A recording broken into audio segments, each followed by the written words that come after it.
everyone, and welcome back to another great interview with another collaborative partner that we have here. This referral partner that we have here in Janet, she is just absolutely phenomenal. I have to say, I love me a vision board, right? We always love vision boards, but Janet has a little bit of a different spin on the vision board, which we really, really love. So, Janet, thank you so much for being here. You're welcome. Thanks for the invite. Excited. Absolutely. So, just like always, guys, remember if you stay into the end, Jen's going to have an amazing free gift for you. So, hang on until the end, but you're definitely going to want to hear about how she does vision boards differently because vision boards are something that can be incredibly powerful if they're done the right way. And they could also really change the face of your business. So, the cool thing about Janet is that she does this in a way where she can teach you how to incorporate this into your existing coaching business. So, Janet, you got to tell us more. Tell us about Yeah. what you do. Yeah, absolutely. So yeah, my business is called the Hammock Way of Life, and I started out mainly working with startup companies, and I always do visioning there with them, and then they would bring me into larger companies, and so we're working with huge large companies that bring us into their departments, and then with their executive leadership team. And we get so busy this time of year, starting in November, December, January, and February, doing vision boarding that I couldn't do it all myself anymore. So I started certifying people in my methodology of vision boarding, which is sometimes glue sticks and scissors, but it's much more than that now. It's using business model canvas and AI tools and music and improv and all sorts of different things we bring in. We have different tools that we use besides the poster board, right? We bring in lots of different tools with that as well. So, but the power in it is that now we have 50 trained and certified vision board coaches from around the world, and we hold virtual vision board summits. We host live ones, and the connections have been the amazing part of what we're doing. So because people are collaborating on all sorts of workshops. That's amazing. And the thing that I love about it is that when we talked about it, you told me there are coaches that can take this and just add this into what they currently do in their coaching business so that they can become certified as a vision board specialist so that they're able to, have that as an additional stream of revenue, right? Yeah. So what exactly? So what has happened with this is that, there's so much noise, a lot of people, a lot of coaches out there, right? Doing a lot of different things. And this really differentiates other coaches from, if you're a business coach and you have this as your side hustle or whatever, it is a really great additional revenue stream. It gets you in the door to places you might not have ever considered. And then you can talk about it is, what you're really doing in your coaching practice. But people love it. And once they understand that, I call it where science meets woo, right? We're bringing in neuroscience, and I've been on some neuroscience podcasts. And so people are really understanding the brain connection to this. And that is what is allowing us to expand our practices and having people earn extra money. Yeah, absolutely. And I absolutely love that because honestly, every vision board that I've ever put together, I've looked at them over the years. So I've put together a lot of vision boards. And I make it into like a piece of art, which is what it sounds like a lot of Yeah. what you guys are doing. And I found that when you have that and it's hanging in a place where it's predominant and you see it every single day and you're engaging it every single day, um, you have more of a chance of actually accomplishing your goals, right? Yeah, yeah, yeah. And part of our training includes the follow-up pieces of it. Like you just said, you can some people just, do it and they set it aside. And so it's really working with it. It's like a business plan, which is a living document. The vision board becomes the same thing in that you can revamp it and redo it and see it in different ways. And so we give all these instructions afterwards on how to manifest, not just making the board and setting it aside, which is a beautiful thing. And like you said, you can make it into all sorts of we've had things look like magazine covers. Somebody wanted love one time and did a shape of a heart, and somebody did a wave one time because they wanted flow in their life. And but you can use it afterwards to really help hold yourself accountable and make those dreams come true. I love that so much. Honestly, every vision board I ever put together, it was always like I was able to accomplish everything on the board because I kept it predominant. So, Yeah. it was like I left it right at the foot of my bed. So it was the first thing I saw when I woke up in the morning. It was the last thing I saw before I went to sleep every night. I'm like, I'm making this shit happen. Like I wasn't gonna wait on it. So, I love that you're teaching people not just like, okay, so let's just do a vision board class because that you see all over the place, right? You Yeah. see people doing vision board classes, but they don't do the follow-up of how do you use the vision board afterwards? It's just like, oh, we're gonna get together, we're gonna cut out things out of the newspaper, and then then we're gonna put it together, and then there's your vision board. And I'm like, Right, right, There's right. something missing. Yeah, yeah. And we also do team vision boards. So when we go into companies, a lot of times when you go to a staff meeting or a holiday party or a staff appreciation event, you do your thing and then you leave and then no action is taken, right? But if you have something visual to put up on a wall, you're like, oh yeah, we said we were going to do that. So let's do that. So again, it's a way to hold people accountable for we said we are going to do this thing and now what actions are we taking toward that visual? Some people think visually. I work with a lot of creatives, and so it's an easier way to make and manifest things. Yeah, I love that. I love that. And honestly, like I always like to like take pictures of my vision boards and like put them on my phone so that I have them like in my face at all times. Yeah, Because yeah, I'm like, that shit's coming with me everywhere I go. Like you're gonna be the background on my phone now.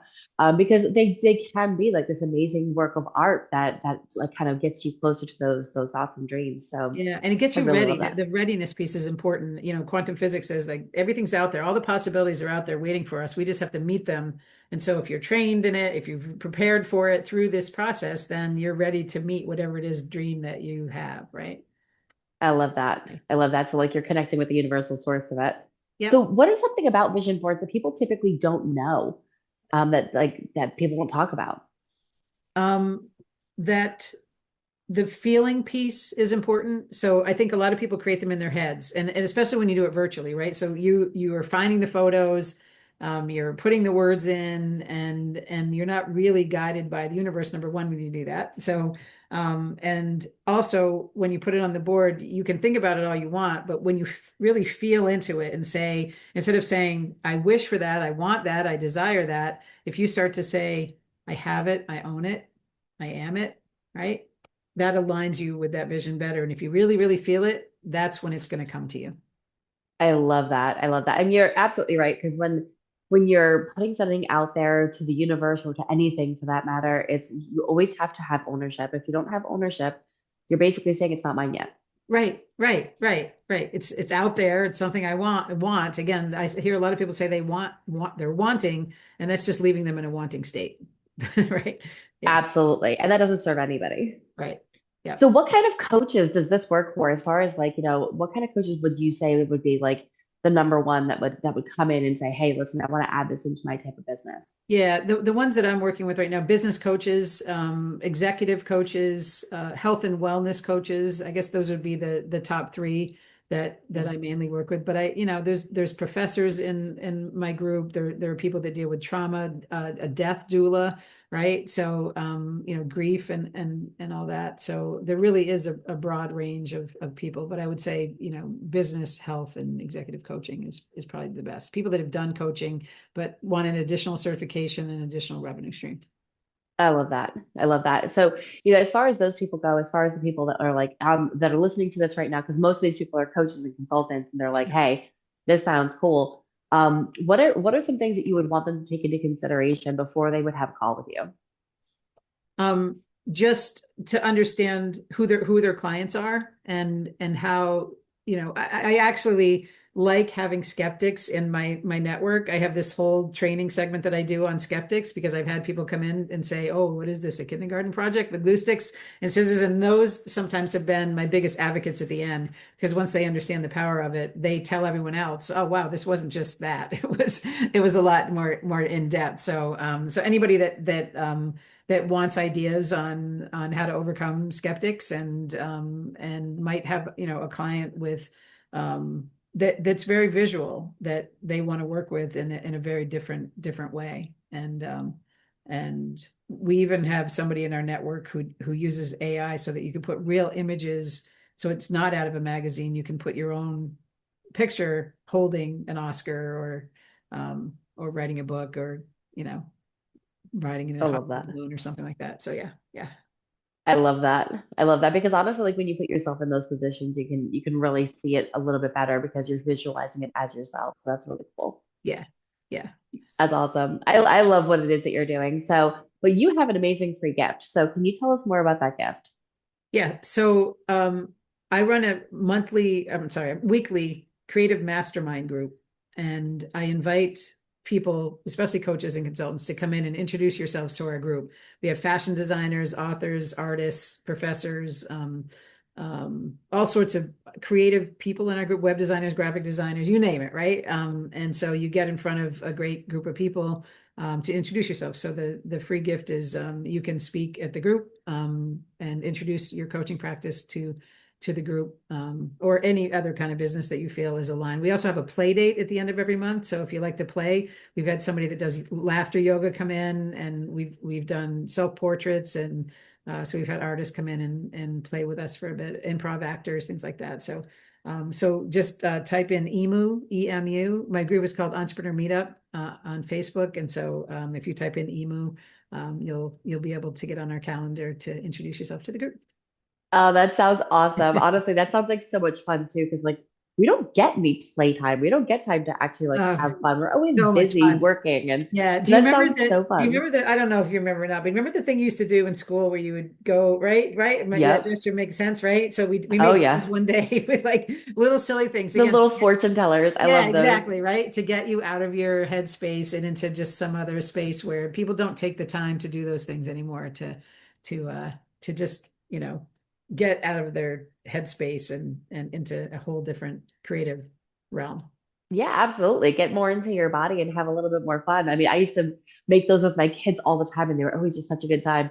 I did so much arts and crafts with my kids when they were growing up that I have projects from every single one of them for Yeah. like most of their lives. And we And forget they're to like, play "Are you when we're ever adults. going to throw these things out?" I'm like, "Never," because it's reminded me how much you guys love to play. Yeah. And now that they're adults, they're just like, "Oh my God, I want to make those fortune tellers again. I want to do that thing again that we did when we were little." And I'm like, "I love that." Yeah. And I think that's why Um, people love vision boarding so much is that it is sort of yeah. that play. It's as close as an adult can be to play, right? Your son is serious because it's about goal setting, but it's also glue, sticks, and scissors sometimes. And or even like if we're doing it digitally, it's just it's somewhat of a playtime, right? As it should be, Yeah. as it should be, because we should have fun playing with our future. Because honestly, we're the ones that kind of get to decide what that looks like. Yeah. Yeah. So it's pretty cool when you get to do that. So everyone, if you want that amazing free gift that Janet has for you, remember emu is the word you have to put. EMU Yeah. is the Yeah. word you have to put into the comments. Drop that word in there, and Janet and her team are going to reach out to you so you can get access to her group. And access to her playtime because that sounds like super fun. Jen, I'm coming because I need to have some playtime in my life. Absolutely. You're welcome anytime, anytime. When I you're not love it. traveling, you tell me about all your travel plans. So when you're not Yes, I'm traveling, traveling a pop lot, in. but So I yeah. will be there. I Okay. will be We've there. had people pop in when they're traveling. They like it so much. We had somebody from Singapore pop in and Chicago. And so, yeah. So California. Yeah. So they pop. That's amazing. Oh, that sounds like fun. Yeah, I'll definitely be hopping in there. Good. But all right, remember everybody, emu, drop that word in the comments and Janet and her team will reach out to you. Janet, thank you again so much for being here. We really had so much fun playing with you. Yeah. Thank you. I appreciate it. Have a great day. Absolutely. Bye for now, everyone.